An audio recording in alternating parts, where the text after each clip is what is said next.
भगवान शंकर की जय। पार्वती मैया की जय। ओम नमः शिवाय। ओम त्र्यंबकं यजामहे सुगंधिं पुष्टिवर्धनम् उर्वारुकमिव बन्धनान् मृत्योर्मोक्षयमामृतात्। ओम तत्पुरुषाय विद्महे महादेवाय धीमहि तन्नो रुद्र प्रचोदयात्। हर हर महादेव। दोस्तों, आज मैं आपके लिए लेकर आई हूँ फागुन महीने की महाशिवरात्रि की कथा, उसका महत्व और पूजा विधि। अगर आपको इसकी पूरी जानकारी चाहिए और इस कथा का पूरा फल प्राप्त करना है तो इस वीडियो के अंत तक बने रहें। दोस्तों, महाशिवरात्रि का महत्व इस वजह से है कि इस दिन भगवान शिव और माता पार्वती का विवाह हुआ था। यह दिन शिव और शक्ति के मिलन का दिन है। मान्यता है कि इस दिन भगवान शिव की पूजा करने से जीवन में खुशियां आती हैं और दुखों से मुक्ति मिलती है। हिंदू पौराणिक कथाओं में कहा गया है कि महाशिवरात्रि उस दिन की याद दिलाती है जब भगवान शिव ने सृजन, संरक्षण और विनाश के ब्रह्मांडीय नृत्य तांडव को जन्म दिया था। तो आइए वीडियो की शुरुआत करते हैं। दोस्तों, इस दिन भगवान शिव निराकार से साकार रूप में आए थे। इस दिन भगवान शिव के ज्योतिर्लिंग में पहली बार प्रकट हुए थे। महाशिवरात्रि भगवान शिव के प्रति अपनी शक्ति और श्रद्धा प्रकट करने का एक विशेष अवसर माना जाता है। हर चंद्रमास का 14वां दिन अथवा अमावस्या से पूर्व का एक दिन शिवरात्रि के नाम से जाना जाता है। एक कैलेंडर वर्ष में आने वाली सभी शिवरात्रियों में से महाशिवरात्रि को सर्वाधिक महत्वपूर्ण माना जाता है, जो फरवरी मार्च माह में आती है। महाशिवरात्रि आध्यात्मिक पथ पर चलने वाले साधकों के लिए बहुत महत्व रखती है। यह उनके लिए भी बहुत महत्वपूर्ण है जो पारिवारिक परिस्थितियों में हैं और संसार की महत्वाकांक्षाओं में मग्न हैं। पारिवारिक परिस्थितियों में मग्न लोग महाशिवरात्रि को शिव विवाह के उत्सव की तरह मनाते हैं। सांसारिक महत्वाकांक्षाओं में मग्न लोग महाशिवरात्रि को शिव के द्वारा अपने शत्रुओं पर विजय पाने के दिवस के रूप में मनाते हैं। परंतु साधकों के लिए यह वह दिन है जिस दिन वे कैलाश पर्वत के साथ एकात्म हो गए थे। वे एक पर्वत की भांति स्थिर व निश्चल हो गए थे। यौगिक परंपरा में शिव जी को किसी देवता की तरह नहीं पूजा जाता, उन्हें आदि गुरु माना जाता है, पहले गुरु जिनसे ज्ञान उपजा। एक पौराणिक कथा के अनुसार पूर्व काल की बात है। चित्रमानु नाम का एक शिकारी था। वह शिकार करके अपने परिवार का पालन पोषण करता था। उस शिकारी पर साहूकार का काफी कर्ज था, लेकिन वह उसका कर्ज समय पर नहीं चुका पाया। फिर साहूकार ने शिकारी को शिव मठ में बंदी बना लिया। जिस दिन उसे बंदी बनाया गया उस दिन शिवरात्रि थी। चतुर्दशी के दिन उसने शिवरात्रि व्रत की कथा सुनी और शाम होते ही साहूकार ने उसे अपने पास बुलाया और ऋण चुकाने के बारे में कहा। उसके बाद वह फिर शिकार की खोज में निकला। बंदी गृह में रहने के कारण वह बहुत भूखा था। शिकार की तलाश में वह बहुत दूर निकल आया। अंधेरा होने पर उसने जंगल में ही रात बिताने का फैसला किया और एक पेड़ पर चढ़ गया। उस पेड़ के नीचे शिवलिंग था जो बेलपत्र के पत्तों से ढका हुआ था। शिकारी को उसके बारे में जानकारी नहीं थी। पेड़ पर चढ़ते समय उसने जो टहनियाँ तोड़ी वह शिवलिंग पर गिरती रही। इस तरह से भूखे प्यासे रहकर शिकारी का शिवरात्रि का व्रत हो गया और शिवलिंग पर बेलपत्र भी चढ़ गए। रात के समय एक हिरन पानी पीने तालाब पर आई। एक हिरनी पानी पीने तालाब पर आई। शिकारी जैसे उसका शिकार करने जा रहा था कि हिरनी बोली, मैं गर्भवती हूँ, शीघ्र ही प्रसव करूंगी। तुम एक साथ 2 जीवों की हत्या करोगे। मैं बच्चे को जन्म देकर तुरंत तुम्हारे सामने आ जाऊंगी, तब मुझे मार देना। शिकारी ने हिरनी को जाने दिया। इस दौरान अनजाने में कुछ बेलपत्र शिवलिंग पर गिर गए। इस तरह उसने अनजाने में प्रथम प्रहर की पूजा भी संपन्न कर ली। कुछ देर बाद एक हिरनी उधर से निकली। जैसे ही शिकारी उसे मारने के लिए धनुष बाण उठाया तो हिरनी ने विनम्रता पूर्वक निवेदन किया कि हे शिकारी, मैं थोड़ी देर पहले ही ऋतु से निवृत्त हुई हूँ, कामातुर विरहिणी हूँ, अपने प्रिय की तलाश में हूँ। अपने पति से मिलकर मैं तुम्हारे पास आ जाऊंगी। शिकारी ने उसे भी जाने दिया। रात का आखिरी पहर बीत रहा था, तभी कुछ बेलपत्र शिवलिंग पर जा गिरे। ऐसे में शिकारी ने अनजाने में ही अंतिम पर की पूजा भी कर ली। इस दौरान वहाँ एक हिरणी अपने बच्चों के साथ आई। उसने भी शिकारी से निवेदन किया और शिकारी ने उसे जाने दिया। इसके बाद शिकारी के सामने एक हिरन आया। शिकारी ने सोचा, अब तो मैं इसे यहाँ से नहीं जाने दूंगा, तो इसका शिकार जरूर करूंगा। तब हिरन ने उसे निवेदन किया कि मुझे कुछ समय के लिए जीवन दान दे दो। शिकारी ने पूरी रात की घटना उस हिरन को सुना दी। तब हिरन ने कहा कि जिस तरह से 3 पत्नियां प्रतिज्ञाबद्ध होकर गई है, मेरी मृत्यु से अपने धर्म का पालन नहीं कर पाएंगी। जैसे तुमने उन्हें विश्वास पात्र मानकर छोड़ा है, मुझे भी जाने दो। मैं उन सबके साथ तुम्हारे सामने शीघ्र ही उपस्थित होता हूँ। शिकारी ने उसे भी जाने दिया। इस तरह सुबह हो गई। उपवास, रात्रि जागरण और शिवलिंग पर बेलपत्र चढ़ाने से अनजाने में ही शिवरात्रि की पूजा पूरी हो गई।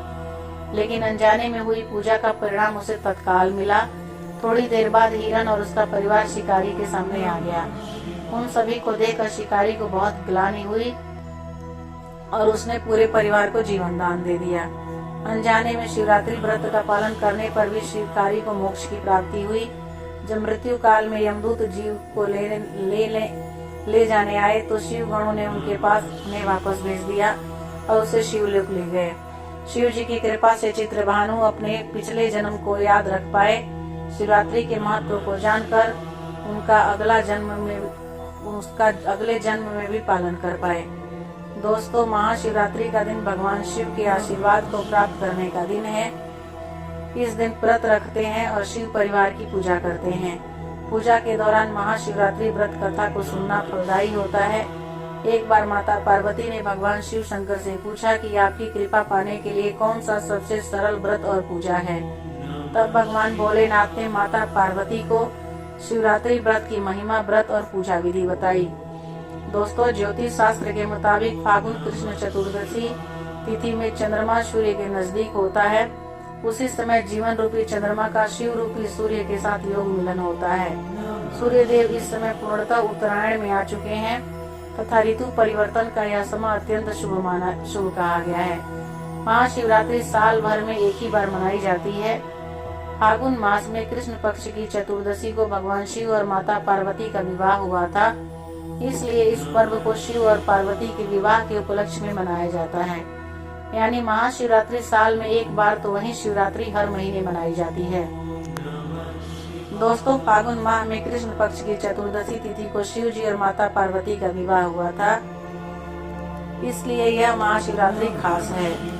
भोलेनाथ के भक्त इस दिन को श्रद्धा भाव और पूरे हर्षोल्लास के साथ मनाते हैं। इस दिन भक्त अपने आराध्य देव भगवान शिव का आशीर्वाद प्राप्त करने के लिए मंदिर जरूर जाते हैं। महाशिवरात्रि पर दिन भर शिव जी की पूजा की जाती है। वहीं प्रदोष काल यानी सूर्यास्त के बाद रात और दिन के बीच का समय पूजा के लिए बहुत ही महत्वपूर्ण माना गया है। इस समय की गई पूजा से भगवान शिव बहुत ही जल्दी खुश हो जाते हैं। वहीं इसके बाद रात भर जागरण करके रात के चारों प्रहर में पूजा करने से शिव जी बहुत जल्दी प्रसन्न हो जाते हैं। महाशिवरात्रि के दिन सुबह जल्दी उठकर स्नान करें और शुभ मुहूर्त में ही पूजा करें।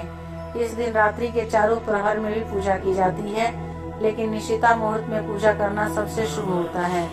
पूजा के लिए साफ कपड़े पहने और शिव पार्वती जी का ध्यान करें।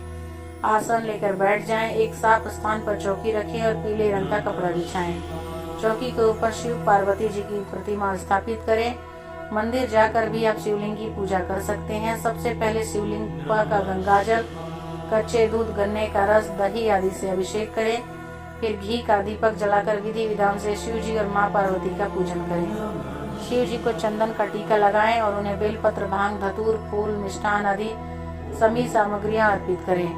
माता पार्वती को भी सिंदूर लगाएं और उनका पूजन करें। साथ ही पार्वती जी को सुहाग का सामान भी अर्पित करें। अब भगवान को भोग लगाएं और फिर शिव जी की आरती करें। इस दिन शिव जी के प्रिय मंत्रों का जाप भी कर सकते हैं, जैसे कि शिव जी के बीज मंत्र का ओम नमः शिवाय का भी आप जाप कर सकते हैं। ओम त्र्यंबकम यजामहे सुगंधिं पुष्टिवर्धनम उर्वारुकमिव बंधनान् मृत्योर्मोक्षयमामृतात्। सत्य ही शिव है और शिव ही सुंदर है।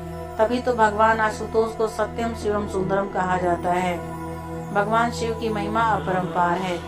हमारे धर्म शास्त्रों में ऐसा कहा गया है कि महाशिवरात्रि का व्रत करने वाले साधक को मोक्ष की प्राप्ति होती है। जगत में रहते हुए मनुष्य का कल्याण करने वाला व्रत है महाशिवरात्रि। इस व्रत को करने से साधक के सभी दुखों पीड़ाओं का अंत तो होता ही है, साथ ही मनोकामनाएं भी पूर्ण होती है। शिव जी की साधना से धन धान्य सुख सौभाग्य और समृद्धि की कभी कमी नहीं होती। भक्ति और भाव से स्वतः के लिए तो करना ही चाहिए, साथ ही जगत के कल्याण के लिए भगवान आशुतोष की आराधना करनी चाहिए। परमपिता परमात्मा शिव तब आते हैं जब अज्ञान अंधकार की रात्रि प्रबल हो जाती है। परमात्मा का ही नाम शिव, जिसका संस्कृत अर्थ है सदा कल्याणकारी, अर्थात वो जो सभी का कल्याण करते हैं। शिवरात्रि व शिव जयंती भारत में द्वापर युग में मनाई जाती है। यह दिन हम ईश्वर के इस धरा पर अवतरण के समय की याद में मनाते हैं। शिव जी के अलावा और किसी को भी हम परम आत्मा नहीं कहते। शिव जी के साथ रात शब्द इसलिए जुड़ा है क्योंकि वो अज्ञान की अंधेरी रात में इस सृष्टि पर आते हैं, जब सारा संसार मनुष्य मात्र अज्ञान रात्रि में अर्थात माया के वश हो जाता है। तब सभी आत्माएं 5 विकारों के प्रभाव से पतित हो जाती हैं। जब पवित्रता और शांति का सत्य धर्म व स्वयं की आध्यात्मिक सत्य पहचान हम भूल जाते हैं। सिर्फ ऐसे समय पर हमें जगाने, समस्त मानवता के उत्थान व संपूर्ण विश्व में फिर से शांति, पवित्रता और प्रेम का सत्य धर्म स्थापित करने परमात्मा एक साधारण शरीर में प्रवेश करते हैं। दोस्तों, शिव पुराण की कथाओं के अनुसार महाशिवरात्रि के दिन ही शिव जी पहली बार सृष्टि में प्रकट हुए थे। शिव का प्राकट्य ज्योतिर्लिंग यानी अग्नि के शिवलिंग के रूप में था। ऐसा शिवलिंग जिसका न तो आदि था न अंत। बताया जाता है कि शिवलिंग का पता लगाने के लिए ब्रह्मा जी हंस के रूप में शिव जी के सबसे ऊपरी भाग को देखने की कोशिश कर रहे थे, लेकिन वह सफल नहीं हो पाए। वह शिवलिंग के सबसे ऊपरी भाग तक पहुंच ही नहीं पाए। दूसरी ओर भगवान विष्णु भी वराह का रूप लेकर शिवलिंग के आधार ढूंढ रहे थे, लेकिन उन्हें भी आधार नहीं मिला। एक और कथा यह भी है कि महाशिवरात्रि के दिन ही शिवलिंग विभिन्न 64 जगहों पर प्रकट हुए थे। उनमें से हमें केवल 12 जगह का नाम पता है। उन्हें हम 12 ज्योतिर्लिंग के नाम से जानते हैं। महाशिवरात्रि के दिन उज्जैन के महाकालेश्वर मंदिर के लोग दीप स्तंभ लगाते हैं। दीप स्तंभ इसलिए लगाते हैं ताकि लोग शिव जी के अग्नि वाले अनंत लिंग का अनुभव कर सके। यह जो मूर्ति है उनका नाम लिंगोभव है, यानी जो लिंग से प्रकट हुए होते हैं। ऐसा लिंग जिसका न तो आदि है और न ही अंत। महाशिवरात्रि वह महारात्रि है जिसका शिव तत्व से घनिष्ठ संबंध है। यह पर्व शिव के दिव्य अवतरण का मंगल सूचक पर्व है। उनके निराकार से साकार रूप में अवतरण की रात्रि ही महाशिवरात्रि कहलाती है। वह हमें काम, क्रोध, लोभ, मोह, मत्सर आदि विकारों से मुक्त करके परम सुख, शांति और ऐश्वर्य प्रदान करती है। तो दोस्तों, महाशिवरात्रि की कथा, उसकी पूजा विधि और महत्व आपको कैसी लगी, मुझे कमेंट करके जरूर बताइएगा। अगर मेरी दी हुई जानकारी आपको अच्छी लगी तो आप मेरे चैनल पे नए हैं तो जरूर सब्सक्राइब कर लीजिएगा, ताकि मैं जब भी कोई